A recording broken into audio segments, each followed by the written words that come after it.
우리 나이 드신 분들은 이 노래를 아시죠? 최의진이 부른 노래. 인생은 나그네 길 어디서 왔다가, 그죠? 그 노래를 우리가 참 많이 불렀어요. 근데 인생은 이제 나그네 길이라고 해요. 이곳은 우리가 살 영원한 본향이 아니라 우리가 잠시 왔다 떠나는 정거장과 같다라고 했고, 우리를 이 땅의 거류민과 나그네라라는 말씀으로 우리에게 말씀하신 것을 볼 수 있습니다. 성경을 그래서 창세기부터 보게 되면 계속 떠나라고 하십니다. 떠나라고 하시고, 사람들은 정착하려고 하고 하나님은 떠나라고 하십니다. 이 사람들이 이제 에덴 동산에 쫓겨난 그 뒤부터 서로 이제 연합하여 성을 쌓고 탑을 높게 쌓으려고 할 때 하나님께서 성을 흩어버리셨어요. 그것이 바벨탑이에요. 사람들은 머물려고 하고 하나님은 흩으시는 거예요. 그 이유가 왜 그러냐? 그 이유는 이 땅이 우리가 영원히 거할 땅이 아니라라고 하는, 거기 신앙의 어떤 그 본향을 바라보는 믿음으로 세우기 위하여, 그래서 하나님의 백성들을 끊임없이 옮겨 다녔어요. 옮겨 다녔을 때는 신앙이 건강했고요. 그들이 정착해 있을 때 이방 신앙의 영향을 받기 시작했어요. 그렇기 때문에 우리 예수 믿는 사람들은 저 본향을 바라보는 믿음으로 살 필요가 있다라고 가르쳐 주신 거예요. 아멘. 내 나이들 많이 드신 분들은 이런 얘기 하실 겁니다. 나이가 80이 됐건 90이 됐던 간에 하나같이 말씀을 이렇게 하죠. 우리가 80살이 금방 지났다고 합니다. 그죠? 아직 내가 너무 많이 살았다고 얘기를 하지 않죠. 오래 살았다는 얘기는 하지 않고 금방 지나갔다고 얘기합니다. 그러면 이 세상에 숨을 거두는 그 순간에 많은 사람이 이야기할 때 이렇게 얘기해요. 더 살았으면, 좀 더 살았으면, 이렇게 얘기하는 것이 이 세상에 사는 것은 잠시 잠깐이다 라고 하는 것을 우리에게 보여주고 계셔요.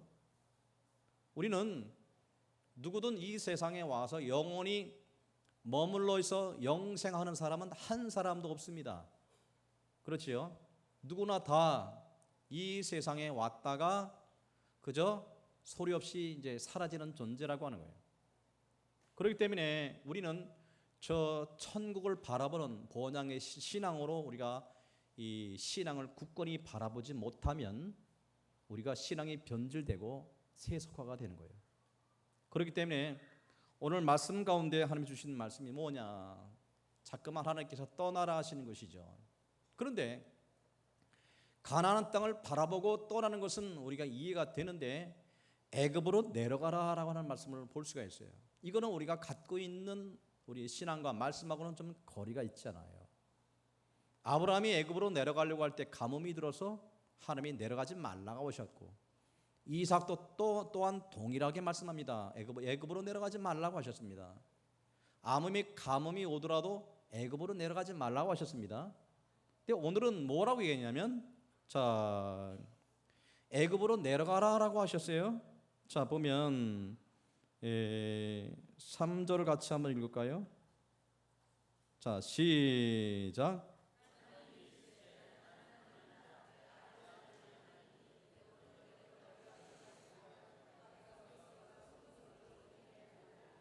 할렐루야.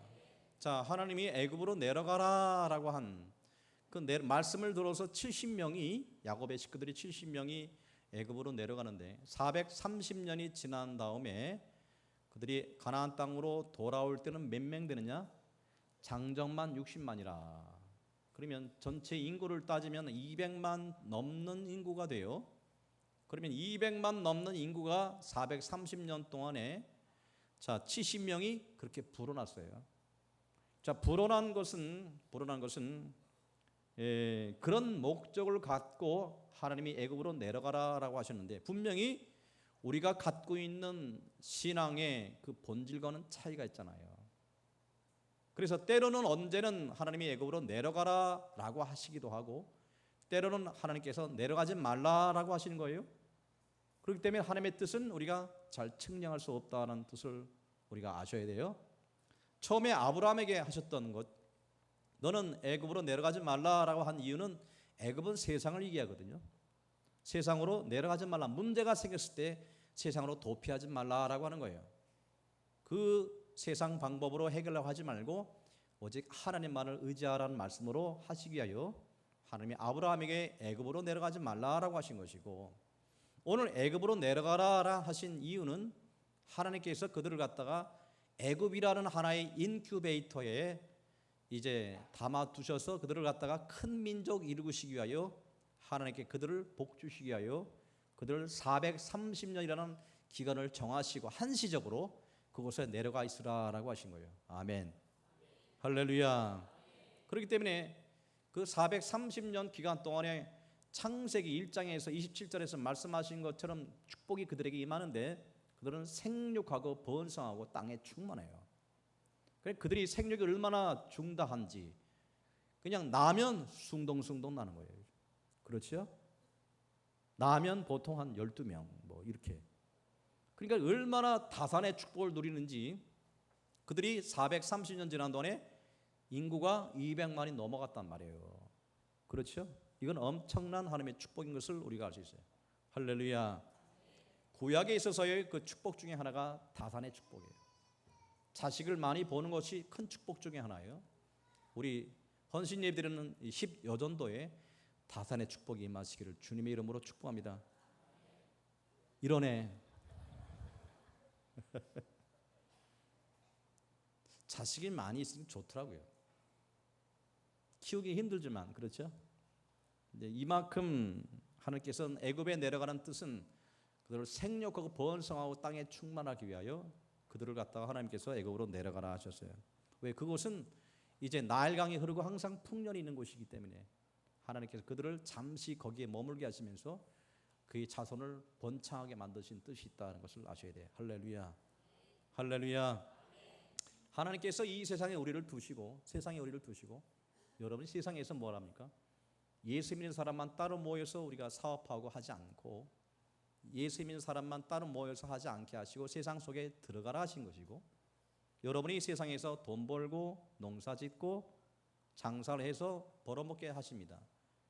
그죠? 여러분에게 이 수명을 주시고 여러분이 세상에 살 기간을 정하셨어요. 때가 되면 여러분 본향을 부르십니다. 세상은 우리의 인큐베이터예요. 그래서 우리는 세상을 살 때 하나님의 축복으로 하셔야 돼요. 세상 사는 것이 저주가 아니라 세상에 사는 것이 하나님의 축복이라고 하는 거예요. 아멘. 그러니까 세상을 멀리해서도 안 돼요. 세상을 악하다고 해서도 안 되는 거예요.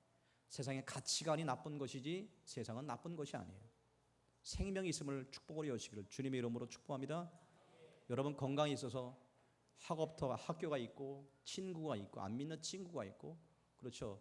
사업터가 있고 농사 짓는 것이 있고 이 모든 것이 하나님의 축복 중에 하나라고 하는 거예요. 그렇죠? 할렐루야. 그러니까 우리가 세상을 살 때 축복으로 여기라고 하는 거예요. 제일 미련한 사람은 자기 목숨을 끊는 자들이에요. 그러니까 우리가 이 세상 살 때 본향을 바라보는 믿음으로 살아야 되겠지만 그러나 이 하나님의 주어진 생애 동안에 열심히 세상에서 열심히 사셔야 해요. 그리고 복을 누리세요. 그리고 건강하시고 물질의 복도 열심히 일을 해서 버시고 그 남한테 구워줄 정도는 살아야 될 거 아니에요. 그죠? 내 먹을 것만 겨우 먹고 살면 참 그렇잖아요. 여러분 우리 충현교회 모든 성도들은요 물질의 복도 가득 누리시길 바랍니다. 그리고 열심히 구워주고 하나님께 헌금도 열심히 하고 그죠? 나보다 약한 사람을 도와주는 그런 좀 베푸는 자가 돼서 주님 앞에 서야 되지. 나 하나 생명 겨우 유지하다가 주님 앞에 서면 너무 부끄럽지 않습니까? 그렇죠? 아멘. 그래서 그러기 위해서는 지혜도 있어야 되고 여러분이 뭐 열심을 일을 하셔야 돼요. 뭐든지 남한테 뒤지지 마시길 바랍니다. 열심히 버시고 열심히 노력을 하시고 남들보다 더 열심히 하시면 굶지 않고 더 많이 벌 수가 있어요. 아멘. 그래서 그렇게 열심히 사시면 430년의 이스라엘 백성들이 애굽에서의 기간이 하나님의 축복하는 기간이었듯이 여러분이 이 세상 살아갈 동안에 여러분의 모든 것이 다 자손들 많이 키우고 신앙을 잘 키우고 건강하게 물질 벌기 위해서 수고하시고, 그렇죠? 열심히 선한 일, 좋은 일 많이 하다가 주님 부르시면 그때 하나님께 가는 것이 하나님의 뜻이라고 하는 겁니다. 할렐루야, 할렐루야. 근데 분명한 것은 우리가 언제는 내려가라, 언제는 내려가지 말라라고 하는 그 뜻을 우리가 하나의 정해진 틀 안에서 판단해 보면 애굽으로 내려가라라고 하는 것은 잘못된 거죠. 근데 하나님께서 말씀하시면 그것이 옳은 거예요. 아멘. 그렇기 때문에 우리가 하나님의 말씀이 여러 많은 사람에게 각기 다양하게 다르게 적용이 될 수 있어요. 그렇기 때문에 우리는 오직 하나님께서 나한테 어떻게 말씀하시는지를 우리가 귀를 열고 들으셔야 돼요. 그러니까 모든 걸 틀에 맞추고 공식에 맞추지 마시고 하나님의 뜻이 뭔지를 매일 구하세요. 그러니까 아목의 권사님에게는 이렇게 역사하셨던 하나님이 또 나에게는 이렇게 역사할 수도 있어요.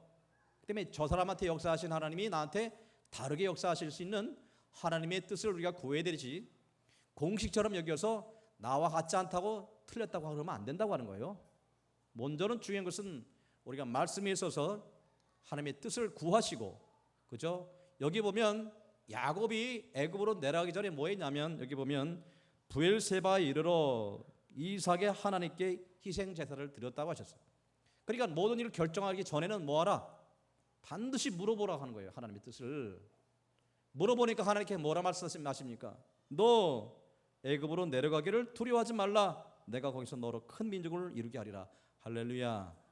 여러분 신앙생활 하는데 우리가 가장 중요한 것은 뭐냐? 하나님께 묻는 거예요. 사업을 먼저 시작하거나 아니면 무슨 일을 먼저 시작하기 전에 반드시 묻고 하세요. 묻고 하는 것이 하나님의 뜻입니다. 그렇죠? 자신이 있다고 자랑하지 마세요. 어느 순간에 여러분이 잘못된 길로 갈 수도 있겠고요, 잘못된 선택이 될 수도 있어요. 그래서 항상 묻고 하는 것이 하나님의 뜻입니다. 아멘. 여러분 하나님의 뜻을 찾고 구하세요. 하나님께서 이것을 원하시는 것인지 아니면 원하시지 않는 것이 반드시 묻고 하시란 말입니다. 그럴 때 우리의 모든 것이 반드시 승리할 수 있어요. 할렐루야, 할렐루야. 자, 오늘 말씀을 정리해 봅니다. 안 믿는 사람이라고 마귀 자식이라고 멀리하지도 말고, 그렇죠? 우리는 예수 믿는 사람이지만 세상의 빛이요 세상의 소금이라고 하셨어요. 세상이라는 것은 우리가 인큐베이터처럼 여러분이 먹고 살 수 있는 하나의 뭡니까? 모든 생업의 터전이 되는 것이잖아요. 세상을 악하다고 멀리하지도 마시고 세상을 기피하지도 마시고 세상 속에 들어가서 세상을 이기시는 우리 모두가 되시기를 주님의 이름으로 축복합니다. 세상에서 항상 별 볼일 없는 사람 되지 마시고 세상 속에 들어가서 뭐합니까? 빛을 발하라라고 하는 거예요. 그죠? 사업을 해도 좀 크게 하고, 그죠? 뭘 해도 바르게 하고 예수 믿는 사람의 모습을 드러내다가 주님 부르시면 주님 앞에 서라라고 하는 뜻을 우리가 갖고 있어요. 할렐루야, 할렐루야. 그렇게 되면 주님께서 누구나 다 이 땅에 청지기 같이 왔다가 다 떠나면 인간은 흙으로 돌아가요. 그 사람 이름은 다 잊혀버려요. 아무리 복문을 크게 세운다 하더라도 때가 지나면요 다 잊혀버리는 거예요. 제가 이제 성묘하러 벌초하러 가게 되는데 그 뭐라 그럴까요? 제가 어렸을 때 자랄 때 어렸을 때 그때 계셨던 분들의 그 이름을 비석을 쭉 보면서 추억을 하는 거예요. 아, 이분이 그때 이렇게 계셨다. 근데 분명한 것은 그때 제가 아는 사람은 살아계신 분이 몇몇 분 안 계시다고 하는 거예요. 그럼 다 돌아가셔서 그 비석 하나 남겨두고 봉분 하나 그 안에 들어가 계시더라고요. 또 때가 되면 또 몇십 년 지나면 그것도 이제 흔적 없이 사라집니다. 인생은 이 땅에 영원한 것을 두고 갈 수 없어요. 다 잊혀지는 존재예요. 아멘. 또 잊혀져야 되고요. 그리고 우리는 가야 할 곳이 있는 자들이에요. 영원한 본향을 바라보시면서 주님 안에 승리하시고, 그렇죠? 믿음으로 항상 준비하시기를 주님의 이름으로 축복합니다. 아멘. 이 가는 것은 순서가 없어요. 근데 부르시면 언제든지 가야 되는 거예요. 그래서 어느 교회는요 나이가 어느 지나면 유서를 쓰게 만드셔요. 유서를 다들 쓰라, 마음의 준비를 하라라고 하는 걸 가르쳐요. 이 세상은 우리가 영원히 거할 것이 아니라라는 가르침이죠. 아무쪼록 하루하루를 그래서 의미 있게 사시길 바랍니다. 그죠? 보람 있게 사시길 바랍니다. 열심히 사세요. 열심히 자식들 먹이고요. 열심히 공부할 학생들 열심히 공부하고 일하시는 분들 열심히 일하셔요. 땀을 흘리고 이제 주일날 열심히 주님 앞에 오는 것이 하나님의 뜻입니다. 게을러서 빈손으로 나오지 말고 열심히 일한 수확물을 가지고 주님 앞에 감사하며 여러분 드리는 것이 하나님의 뜻입니다. 아멘. 이제 추석이 됩니다. 여러분 추석 동안에 자 여러분 가족끼리 행복하시고 즐거운 시간이 되시기를 주님의 이름으로 축복합니다.